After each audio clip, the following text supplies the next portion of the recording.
दोस्तों हर दिन नए नए फर्जी हाजी बनकर हज के लिए रवाना हो रहे हैं और वो भी कब से, जब सिहाब छोटूर हज के लिए रवाना होते हैं पैदल और जब से वो पॉपुलैरिटी पाते हैं उसी टाइम से कुछ लोगों के अंदर में ये जज्बा और जुनून पैदा होता है कि हम भी सिहाब छोटूर की तरह पैदल हज के लिए रवाना हो जाते हैं। देखिए आप होइए, लेकिन आप उनको फॉलो कीजिए जो फॉलो सिहाब छोटूर ने जिस बात को या फिर जिस गाइडलाइंस को किए हैं वो आप फॉलो कीजिए। आप ऐसा नहीं है कि बैग आप उठाए, उसमें कपड़ा रखे, खाने पीने का चीज रखे, थोड़ा मोड़ा पैसा रखे, चल दिए। ऐसा नहीं होता है। मैं आप लोगों को एक खबर बताया था जो महाराष्ट्र से आ रहा था। वहां के एक बाबा पैदल हज के लिए रवाना हो जाते हैं।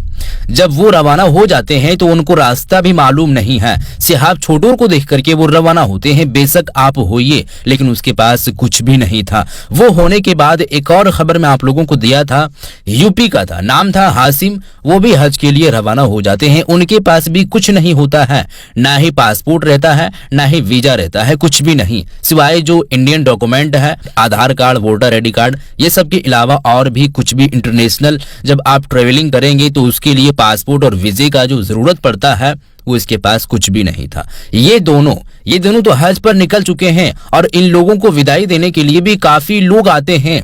अब किस गफलत की नींद में लोग मुसलमान भाई सो रहे हैं ये हमें बिल्कुल भी मालूम नहीं है। लेकिन अभी का ये ताजा अपडेट एक और सामने आ रही है कि जिला बहराइच के फकरपुर के रहने वाले हैं जिनका नाम है जैनुल आबिदीन। ये भी बंदा हज के लिए रवाना हो जाते हैं। इनके पास भी कुछ नहीं है, कुछ भी डॉक्यूमेंट नहीं है। और हमें अफसोस ये बात का होता है कि जब इन लोगों के पास मीडिया वाले जाकर के कोई सवाल पूछता है कि आप क्यों जा रहे हैं और आप किस किस रास्ते से होते हुए जाएंगे, तो इन लोगों को रास्ता भी मालूम नहीं रहता है, रास्ता भी ये लोग नहीं बता पाते हैं।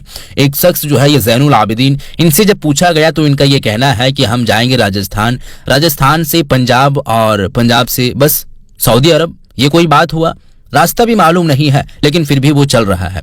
और अफसोस ज्यादातर इस बात की हो रही है कि उन लोगों को विदाई देने के लिए, छोड़ने के लिए, जाने के लिए ये सोच करके कि ये हज पर जा रहा है। ये आप कहां पर किस नींद में सोए हुए हैं? ये आप क्या कर रहे हैं? ये इस्लाम को बदनाम करने में क्यों लगे हुए हैं?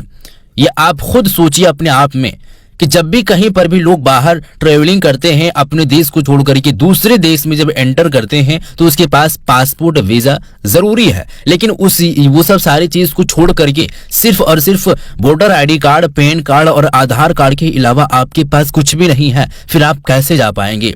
तो ये जो एक ट्रेंड लोग चला रहे हैं, ये ट्रेंड बंद कीजिए। और हो सकता है, मैं ये उम्मीद कर सकता हूं कि आने वाले दिनों में ऐसा जो है वो केस सामने आने वाला है और काफी लोग ऐसे हज करने के लिए निकलने वाले हैं। इसके पीछे का कारण जो है वो एक हमें अपने आप में मालूम हुआ है। ये लोग जितने भी जा रहे हैं वो ये सोच करके नहीं जा रहे हैं कि हम काबा शरीफ यानी कि मक्कतुल मुकर्रमा और मदीनतुल मुनव्वरा की जियारत करने के लिए जा रहे हैं। ये लोग ये सोच कर जा रहे हैं कि रास्ते से जब हम गुजरेंगे तो जिस तरीके से सिहाब छोटूर का स्वागत लोग कर रहे हैं, प्यार कर रहे हैं, सपोर्ट कर रहे हैं, हर जगह पर लोग जो है वो देखने के लिए दूर दूर से आते हैं, हमसे भी लोग प्यार करने लगेंगे, सपोर्ट करने लगेंगे। और जब ये मेरा काम हो जाएगा, बॉर्डर के पास हम जाएंगे तो वहां तो जाने के लिए इजाजत नहीं देगी, यानी कि पाकिस्तान के अंदर एंट्री वो लोग नहीं देगी। बस वहां से हम घूम जाएंगे, ये बात कह जाएंगे कि हम जाने के लिए तो चाह रहे थे लेकिन वहां पर जाने के लिए नहीं दिया। ये बात इन लोगों के एतबार से हमें अपने आप में समझ आया। फिलहाल इसके बारे में आप क्या कहना चाहेंगे जरूर बताइएगा। और ये ट्रेंड जो चलाने की कोशिश कर रहे हैं लोग, ये ट्रेंड बिल्कुल बंद होना चाहिए। आप लोग बंद कीजिए। मुसलमान हो आप या फिर क्या चीज हो, अपने आप में खुद सोचिए और वो काम कीजिए जो इस्लाम के दायरे में रह करके, जो इस्लाम हुक्म देती है वही काम करने की कोशिश करें। मिलते हैं किसी अगले वीडियो में, तब तक के लिए खुदा हाफिज़।